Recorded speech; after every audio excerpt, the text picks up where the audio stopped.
तो दोस्तों बिना टाइम वेस्ट किए शुरू करते हैं आज की वीडियो। और आज की वीडियो में हम करेंगे 10.1 के बाकी बचे हुए क्वेश्चन। जो हमारी प्रीवियस वीडियो थी उसमें हमने पहले 4 क्वेश्चन डिस्कस कर लिए थे 10.1 एक्सरसाइज के स्ट्रेट लाइन चैप्टर के हमारे।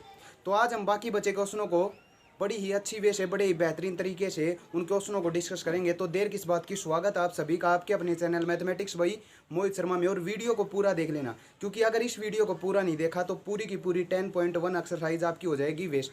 क्योंकि आज की वीडियो में सबसे इंपॉर्टेंट क्वेश्चन डिस्कस कराने वाला हूँ। 5 से लेकर आगे के जो क्वेश्चन होंगे वो एग्जाम पॉइंट ऑफ व्यू से भी बहुत इंपॉर्टेंट होते हैं। तो इस वीडियो को पूरा देख लेना। बस बाकी की पूरी क्वेश्चनों की जिम्मेदारी मेरी, आपके हर एक क्वेश्चन का क्लियर करा दूंगा डंके की चोट पर।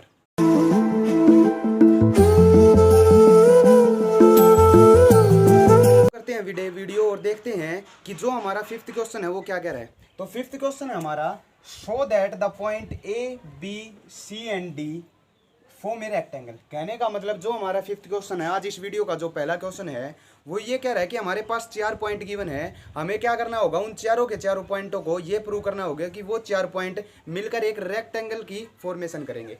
तो रेक्टेंगल की फॉर्मेशन करेंगे तो चारों पॉइंटों को एक बार रख कर देख लेते हैं। एक क्वाड्रिलेटरल मान लेते हैं इस तरह की, ये मान लेते हैं, कोई भी हो सकता है, ये रेक्टेंगल है या नहीं इसको बाद में देखेंगे। सबसे पहले इस पॉइंट का ए नाम दे देते हैं, जो है हमारे पास -2 और -1। उसका बी मान लेते हैं, बी पॉइंट क्या है, -1 और +1। सी पॉइंट है हमारे पास 5 और -2। और डी पॉइंट है हमारे पास 4 और -4। क्लियर है। ये 4 पॉइंट हमारे पास गिवन है। तो इन चारों पॉइंटों को हम रेक्टेंगल कैसे प्रूव कर सकते हैं। देखो हमारे पास रेक्टेंगल की एक प्रॉपर्टी होती है। प्रॉपर्टी क्या होती है कि रेक्टेंगल वो चीज़ होती है जिसके आमने सामने की जो साइड होती हैं वो बराबर होती हैं और जिनके डायगोनल भी बराबर होते हैं। तो सबसे पहले ये देख लेते हैं कि इनके आमने सामने की साइड बराबर है या नहीं। तो आमने सामने की साइड का मतलब है कि ए बी बराबर होने चाहिए सी डी के और ए डी बराबर होना चाहिए बी सी के। तो बराबर का प्रूव करने के लिए हमें इसका डिस्टेंस निकालना होगा हर एक साइड की। तो सबसे पहले ए बी सी डी सारी की सारी चारों की चारों साइडों का हम डिस्टेंस निकालते हैं। तो सबसे पहले निकालते हैं ए बी का डिस्टेंस। तो ए बी का डिस्टेंस क्या होगा, रूट में x2 - x1 का स्क्वायर प्लस y2 - y1 का स्क्वायर। x2 कितना है, -1 और माइनस में -1 और माइनस प्लस का 2 हो जाएगा उसका होल स्क्वायर। ए बी की बात कर रहे थे, plus y2 - y1 plus 1 minus और एक माइनस ये प्लस का 1 हो जाएगा और उसका होल स्क्वायर। अब देखो 2 में से 1 जाएगा, 2 में से 1 गया 1, 1 का स्क्वायर क्या होगा 1, 1 में 1 ऐड किया 2, 2 का स्क्वायर क्या होगा 4। तो हमारे पास क्या आया, √5 आ गया। तो हमने ए बी का डिस्टेंस निकाल दिया। ए बी हमारे पास क्या आ गया, √5। अब चलते हैं बी सी की तरफ। तो बी सी क्या होगा, देखो बी सी को भी ऐसे ही निकालेंगे, x2 - x1। 5 में से 1 प्लस का 1 हो जाएगा, 5 और 1 6, 6 का स्क्वायर क्या होगा 36 प्लस -2 और माइनस का 1, माइनस का 3 का स्क्वायर प्लस का 9, 36 और 9 हो गया हमारे पास √का 45। क्लियर है। इसको लिख सकते हैं हम 3√5। √45 को 3√5 कैसे लिखा, क्योंकि इसको लिख सकते हैं 9 × 5, 9 का 3 बाहर आ जाएगा, √5 अंदर रह जाएगा। ये बी सी था। अब निकालते हैं सी डी। चारों डिस्टेंस निकालने होंगे तो सी डी क्या होगा, वही x2 - x1 का होल स्क्वायर। सी डी की बात करें तो 4 में से 5 जाएगा, माइनस का 1, -1 का स्क्वायर 1 प्लस -4 और माइनस प्लस का 2, -4 में से 2 जाएगा, -2 का स्क्वायर प्लस का 4। ये हमारे पास क्या आ गया, 4 और 1 √5, 4 और 1 √5। तो सी डी का डिस्टेंस निकला √5। अब एक बार डी ए को और चेक कर लेते हैं। डी ए या ए डी का डिस्टेंस क्या होगा हमारे पास, देखो डी ए या ए डी क्या होगा, 4 माइनस प्लस 4 और 2 6, 6 का स्क्वायर 36, -4 और माइनस प्लस का 1, तो -4 में से 1 जाएगा 3, माइनस का -3 का स्क्वायर प्लस का 9। ये आ गया हमारे पास कितना, √45। और √45 को क्या लिख सकते हैं, 3√5। तो हमने ये देखा कि ए बी बराबर है किसके, ए बी √5 और √5। ए बी बराबर है सी डी के और बी सी बराबर है हमारे पास ए डी के। तो एक बात तो क्लियर हो गई कि ए बी हमारा आ गया बी सी के बराबर, जो कितना है √5 है। और एक चीज़ क्या है कि ए डी बराबर है हमारे पास बी सी के, जो कितना है हमारे पास 3√5। क्लियर है इस बात की। तो हमने ये तो चेक कर दिया कि इसके आमने सामने की साइड बराबर हो गई। लेकिन जो आमने सामने की जो साइड होती हैं वो तो एक पैरेललोग्राम की भी बराबर होती हैं, लेकिन पैरेललोग्राम के डायगोनल जो होते हैं वो डायगोनल बराबर नहीं होते, लेकिन रेक्टेंगल के डायगोनल भी बराबर होते हैं। तो एक बार क्या कर लेते हैं, इसके डायगोनल भी चेक कर लेते हैं हमारे पास इक्वल है या नहीं। डायगोनल का मतलब होता है AC, तो AC कैसे निकलेगा, वही रूट 5 माइनस माइनस प्लस 5 और 2 7, 7 का स्क्वायर क्या होगा 49, माइनस 2 माइनस माइनस प्लस का 1, माइनस 2 में से प्लस का 1 जाएगा 1 और 1 का स्क्वायर क्या होगा 1। तो हमारे पास AC निकला रूट 50, रूट 50 को लिख सकते हैं हम 5 रूट 2। Clear, AC निकलाया। अब एक बार दूसरे डायगोनल यानी BD को चेक करते हैं, तो BD क्या होगा, वही रूट BD, माइनस 1 और माइनस 4, माइनस का 5, माइनस 5 का स्क्वायर 25, ठीक है, प्लस 1 माइनस माइनस प्लस का 4, 1 और 4 5, 5 का स्क्वायर 25 और 25 क्या हो गया रूट 50, और रूट 50 को क्या लिख सकते हैं, वही 5 रूट 2। तो हमने ये देखा कि जो BD निकला वो भी 5 रूट 2, AC निकला वो भी 5 रूट 2। कहने का मतलब इसके डायगोनल भी बराबर हैं, इसके आमने सामने की साइड भी बराबर हैं। तो ये हमारे पास क्या हो गया कि ये एक रेक्टेंगल की फॉर्मेशन करेगा। किसकी फॉर्मेशन करेगा, रेक्टेंगल की। और यही हमें क्या प्रूव करना था कि ये क्या होगा, एक रेक्टेंगल होगा। इसको हमने प्रूव कर दिया, इसके आमने सामने की साइड इक्वल प्रूव कर दी कि AB और रूट 5 और रूट 5 बराबर होगा, और 3 रूट 5 और 3 रूट 5 आमने सामने की जो साइड होंगी वो बराबर होंगी, और इसके जो डायगोनल होंगे वो भी बराबर होंगे। क्लियर, तो ये था हमारा फर्स्ट क्वेश्चन। अब चलते हैं इसके नेक्स्ट क्वेश्चन की तरफ, मींस सेकंड क्वेश्चन इस वीडियो का, कहने का मतलब एक्सरसाइज का 6th क्वेश्चन। तो 6th क्वेश्चन क्या होगा एक्सरसाइज का, फाइंड द कोऑर्डिनेट। क्या कह रहा है 6th क्वेश्चन, 6th क्वेश्चन हमारे पास कि find the coordinates of the point which divide the join of line 2 4 6 8 in the ratio 1:3 internally और externally। कहने का मतलब क्या कह रहा है कि हमारे पास एक लाइन है इस तरह की, जो ये पॉइंट 2 4 और 6 8 से ज्वाइन हो रही है, और इस लाइन को ना कोई पॉइंट है जो 1:3 में काट रहा है, और उस पॉइंट के हमें कोऑर्डिनेट निकालने होंगे। तो जिस पॉइंट के हमें कोऑर्डिनेट निकालने थे उसको हमने x और y मान लिया। तो हमने इसी, जब हमारे पास रेशो गिवन हो और हमारे पास पॉइंट निकलवाए, तो उस पॉइंटों को निकालने का हमारे पास फार्मूला था जिसको कहते थे सेक्शन फार्मूला। वो क्या होता था कि x इज इक्वल टू होता था m1x2 plus m2x1 divided by m1 plus m2। Clear था। और y का जो फार्मूला था वो था m1y2 plus m2y1 divided by m1 plus m2, यही था। लेकिन ये फार्मूला था हमारा इंटरनली का।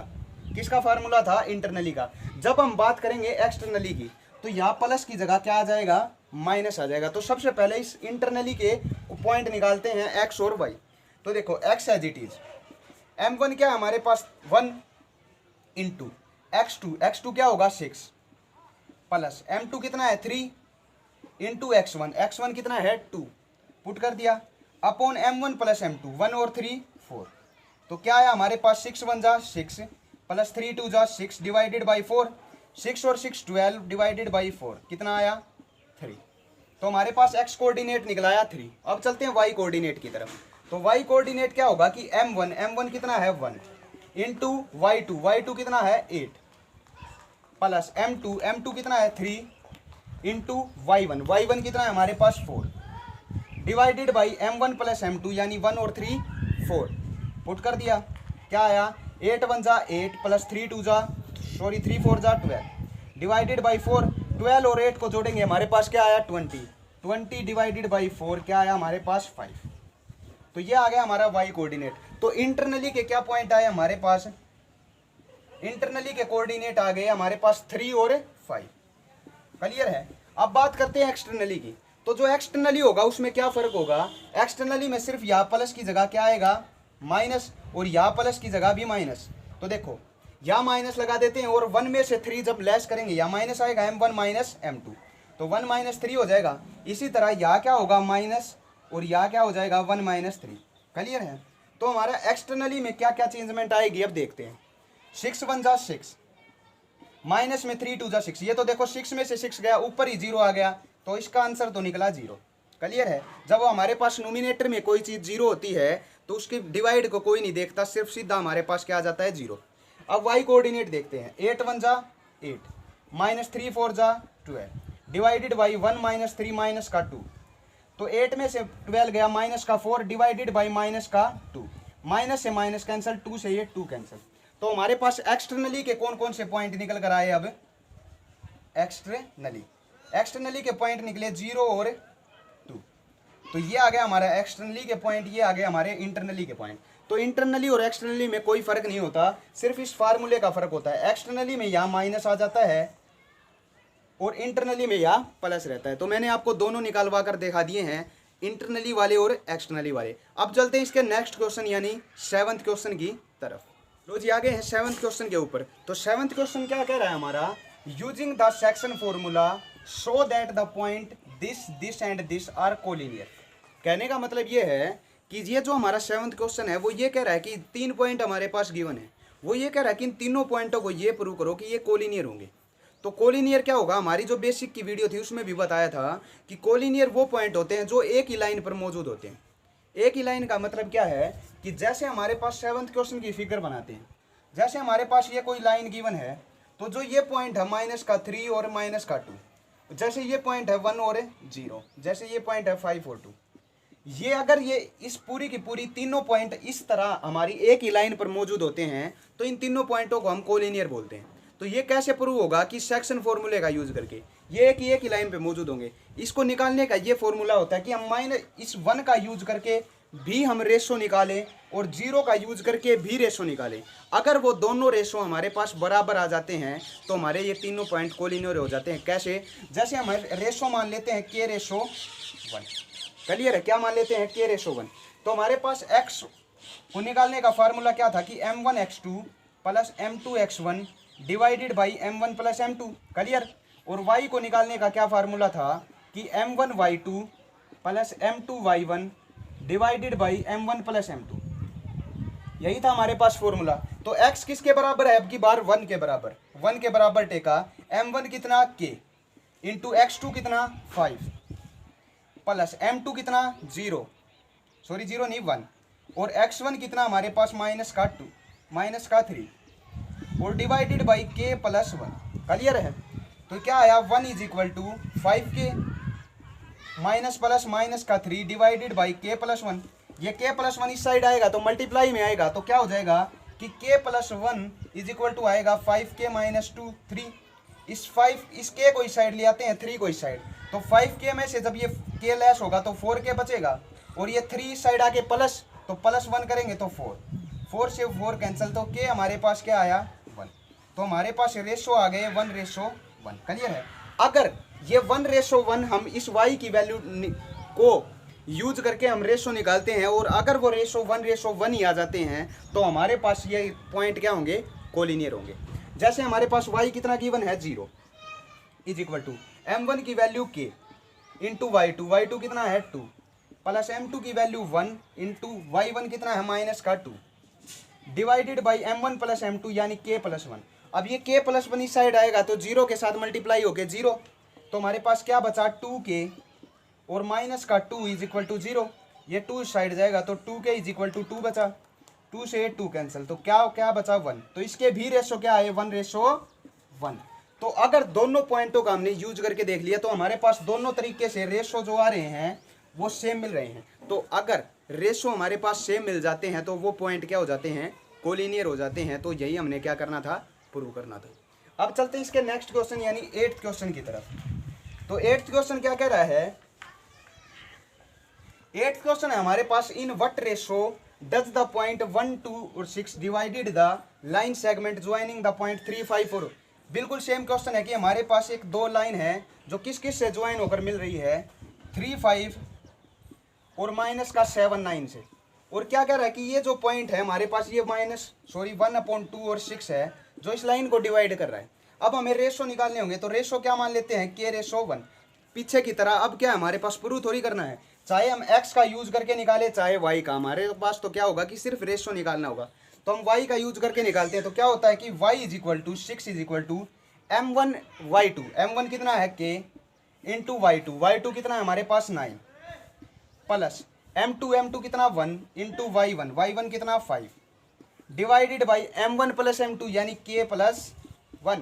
क्लियर। ये k प्लस 1 इस साइड आएगा मल्टीप्लाई में, तो क्या हो जाएगा कि 6k plus 6 is equal to बचा 9 इंटू के 9k प्लस 5 1 जा 5। क्लियर है। ये 9k एज इट इज रख लेते हैं, ये 6k इस साइड जाएगा माइनस का 6k। ठीक है, ये 6 एज इट इज है, ये 5 इस साइड आएगा माइनस का 5। क्लियर।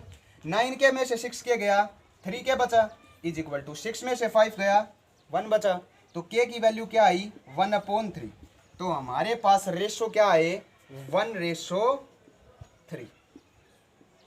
तो m1 रेशो m2 की वैल्यू क्या आई हमारे पास 1/3। कहने का मतलब ये है कि ये 1/2 और 6 जो पॉइंट है वो इस लाइन को कितने रेशो में डिवाइड करेगा 1/3। क्लियर है। ये था हमारा 8th क्वेश्चन। अब चलते हैं इसके 9th क्वेश्चन की तरफ और देखते हैं कि 9th क्वेश्चन क्या कह रहा है। तो 9th क्वेश्चन क्या है हमारा, देखते हैं। तो 9th क्वेश्चन है हमारा, आपको स्क्रीन पर दिख जाएगा क्वेश्चन क्या कह रहा है। 9th क्वेश्चन मैं आपको पढ़ के बता देता हूं कि 9th क्वेश्चन है determine the ratio in which the line 2x + 3y + 7 divide the join of 3 4 और 7 8। कहने का मतलब क्या है कि 2 पॉइंट हमारे पास गिवन है। ये क्या कह रहा है कि ये 3 4 और दूसरा पॉइंट है 7 8। ये कह रहा है कि जो ये पॉइंट है ना रेशो विच द लाइन, एक लाइन इनको इंटरसेक्ट कर रही है और उस वो लाइन की हमारे पास इक्वेशन है 2x + 3y + 7 = 0। हमें ये निकालना होगा, ये हमारे पास क्वेश्चन गिवन, हमें ये निकालना होगा कि जो इस लाइन ने ये इंटरसेक्ट किया है ना, ये रेशो क्या होंगे कि किस रेशो में ये इंटरसेक्ट होगा। क्लियर है। या हमारे पास पॉइंट निकालने होंगे, रेशो तो हमारे पास आ जाता है। क्या कह रहा है हमारे पास है डिटरमाइन द रेशोज, रेशोज निकालने होंगे। तो रेशोज किस तरह निकलेंगे, तो हम क्या मान लेते हैं k/1 मान लेते हैं। क्लियर है। क्लियर है। तो हम क्या निकालते हैं x और y की वैल्यू निकालते हैं। तो x क्या होता है कि m1 x2 + m2 x1 divided by m1 + m2, यही होता है। तो x की वैल्यू निकाली, यहाँ से इस पॉइंट को मान लेते हैं x और y। क्लियर है। तो x की वैल्यू निकाली, क्या आया m1, m1 कितना है k इंटू x2, x2 की वैल्यू 7 प्लस m2, m2 कितना 1 इंटू x1 हमारे पास 3 डिवाइडेड बाई m1 + m2 यानी k + 1। तो x की वैल्यू कितनी निकली 7k प्लस का 3 1 जा 3 डिवाइडेड बाई k + 1, यही है हमारे पास। अब एक बार y निकालते हैं उसी तरह।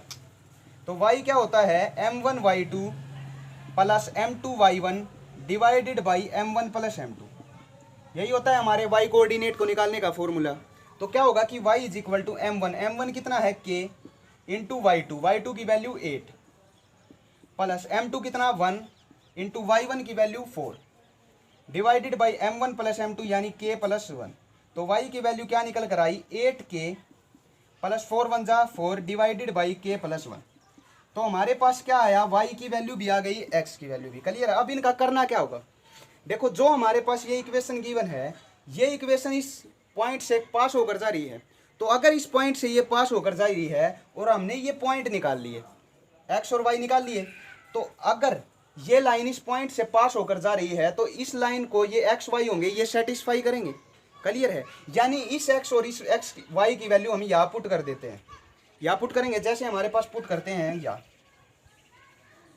तो हमारे पास x और y की इक्वेशन गिवन है, तो यहाँ पुट करेंगे कैसे, जैसे 2 इंटू एक्स की जगह हम क्या वैल्यू पुट करेंगे 7k plus 3 divided by k + 1 और प्लस 3 इंटू वाई की जगह क्या वैल्यू पुट करेंगे 8k plus 4 divided by k + 1 और प्लस का है 7 = 0। क्लियर है। तो हमने इस x और y की भी वैल्यू क्या कर दी है इस इक्वेशन में पुट कर दी है। क्यों, क्योंकि अगर ये लाइन इस पॉइंट को काट कर जा रही है, इस पॉइंट से पास करके जा रही है, तो इसके कोऑर्डिनेट भी इस इक्वेशन को क्या करेंगे सेटिस्फाई करेंगे। तो इसको मल्टीप्लाई करते हैं तो क्या आया 14k प्लस 2 3 जा 6 डिवाइडेड बाई k + 1। ठीक है। प्लस 3 की मल्टीप्लाई करते हैं 8 3 जा 24 प्लस 4 3 जा 12 divided by k + 1 plus 7 = 0। Clear है हमारे पास। अब देखो एलसीएम लेंगे तो क्या आया k + 1 एलसीएम आया इनका, और ये हो गया 14k प्लस 6 प्लस का 24k आएगा यहाँ k + 12। अब देखो ये 7 है, ये 7 उस साइड जाएगा, माइनस का 7 हो जाएगा ना। क्लियर। अब ये k प्लस 1 डिवाइड में है, उस साइड जाएगा मल्टीप्लाई में, तो क्या बचा देखो 14k और 24k कितना आया हमारे पास, ये आ गया हमारे पास 38k, 6 और 12 प्लस का 18 इज इक्वल टू, अब देखो ये k प्लस 1 मल्टीप्लाई में जाएगा तो मल्टीप्लाई करा देते हैं -7k और -7 बन जा -7। अब इस -7 के वो इस साइड लेकर आएंगे प्लस का हो जाएगा, तो 38 में 7 ऐड करेंगे आया 45k, ये 18 उस साइड जाएगा माइनस का, तो -7 और माइनस का 18, तो क्या बचा 15k is equal to minus का 25। तो k निकालेंगे तो k की वैल्यू क्या आई -25 डिवाइडेड बाई 45, 5 से इसको कैंसिल करते तो क्या आया 5/9 माइनस का। लेकिन हमें पता है कि रेशोज कभी माइनस में नहीं आते हैं, जो हम ये फॉर्मूले लगाते हैं ये मोड होता है इनके ऊपर, तो हमारे रेशो क्या निकल कर आया 5:9। तो हमने 9th क्वेश्चन को बड़ी ही इजी वे से सोल्व कर लिया और देखा कि हमारे पास कोई इक्वेशन काट के जा रही थी, तो हमने देखा कि ये जो पॉइंट निकाले, अब ये जो एक्स वाई के पॉइंट होंगे ये इस इक्वेशन को सेटिस्फाई करेंगे क्योंकि इसी लाइन के तो पॉइंट है ये। तो हमने इस इक्वेशन में एक्स और वाई की वैल्यू पुट करके के की वैल्यू निकाली, और के की वैल्यू ही तो हमें फाइंड करनी थी, के की वैल्यू ही क्या होती है हमारे पास इसके रेशोज होते हैं। तो ये थे हमारे 9th क्वेश्चन तक के क्वेश्चन एक्सरसाइज 10.1 के, इतनी बेहतरीन तरीके से कराया है एक की बार, और थोड़ा थोड़ा लेकर चल रहे हैं ताकि आपको दिक्कत ना हो। तो आज के लिए इतना ही, मिलते हैं नेक्स्ट वीडियो में इस एक्सरसाइज के नेक्स्ट क्वेश्चनों के साथ, और अगली वीडियो में इस पूरी की पूरी एक्सरसाइज को फिनिश कर देंगे, 3 ही पार्टों में हमारी एक्सरसाइज हो जाएगी कंप्लीट। तो वीडियो को लाइक करें, चैनल को सब्सक्राइब करें और इस वीडियो को इतना शेयर करें ताकि हर बच्चे तक इसकी नॉलेज पहुंच जाए बस।